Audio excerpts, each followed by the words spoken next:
L'ordre du jour appelle à la question de Madame Wilmes au ministre des classes moyennes, que j'invite de venir s'asseoir sur la liberté de commerce et le droit de travailler.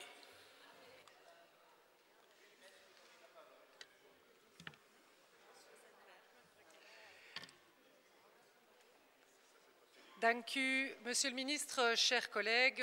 Il semble que ce sujet d'actualité touche différents secteurs, puisqu'on l'a vu, on l'a abordé au niveau de l'économie, au niveau de l'intérieur, et maintenant on l'aborde au sujet des indépendants et des PME.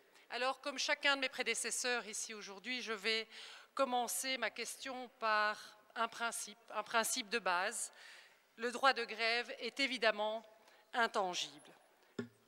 Je constate malheureusement que ces derniers temps, on a foulé du pied le droit de circuler et par voie de conséquence, le droit d'accéder à son lieu de travail pour celles et ceux qui le souhaitent.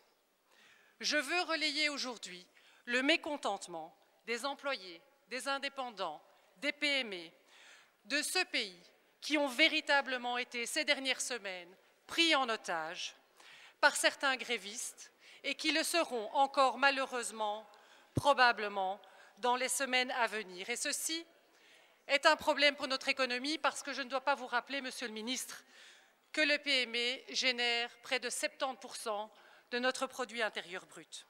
Prise d'otage, disais-je, et je n'ai pas choisi ce mot en vain. Lors des dernières journées de grève, la presse a relayé de nombreux débordements.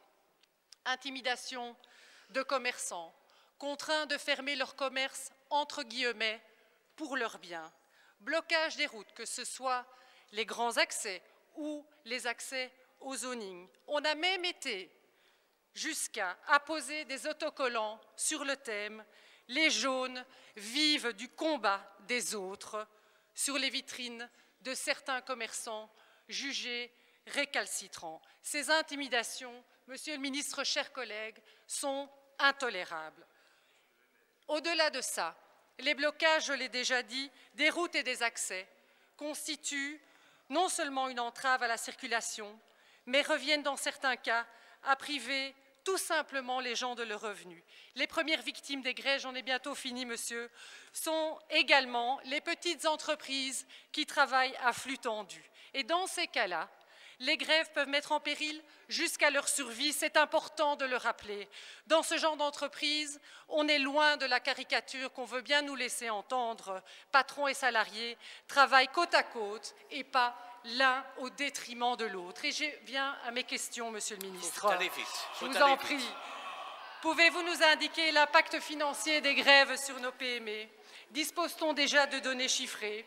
Et comme il existe dans ce pays une majorité silencieuse qui s'estime lésée, dépossédée d'une partie de ses libertés, quelles sont les réponses qu'on peut apporter à ces travailleurs, sachant que les gentlemen agreements qui sont passés ne sont pas respectés? Je vous remercie. Merci Madame Wilmes. Monsieur le ministre. Merci Monsieur le ministre. On l'a entendu, ces actions sont difficiles à vivre pour beaucoup d'entre nous. Je rappelle par ailleurs, je rappelle par ailleurs qu'en 2012,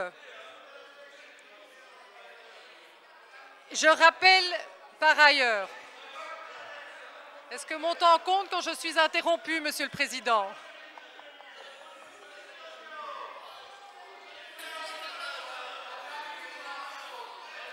Monsieur Miller, laissez parler Madame Wilmes. Je vous en prie, Madame. Donc, je constate que quand certains d'entre nous ici ne sont pas d'accord, ils montrent l'étendue du respect qu'ils ont pour les idées qui ne sont pas les leurs. Alors, je rappelle qu'en 2012, le Comité européen des droits sociaux a rappelé que les grévistes doivent tenir compte des droits et des libertés d'autrui, et c'est une question de respect mutuel. Aller travailler un jour de grève, c'est aussi pour certains l'expression d'un point de vue. Nous constatons que jusqu'à présent, Cette volonté est rendue impossible et nous le regrettons. Et donc je vous confirme que le groupe MR déposera prochainement une proposition de loi confirmant davantage le droit d'accès à son lieu de travail. Je vous remercie. Merci, Madame Wilmès. On vous félicite de votre maiden speech.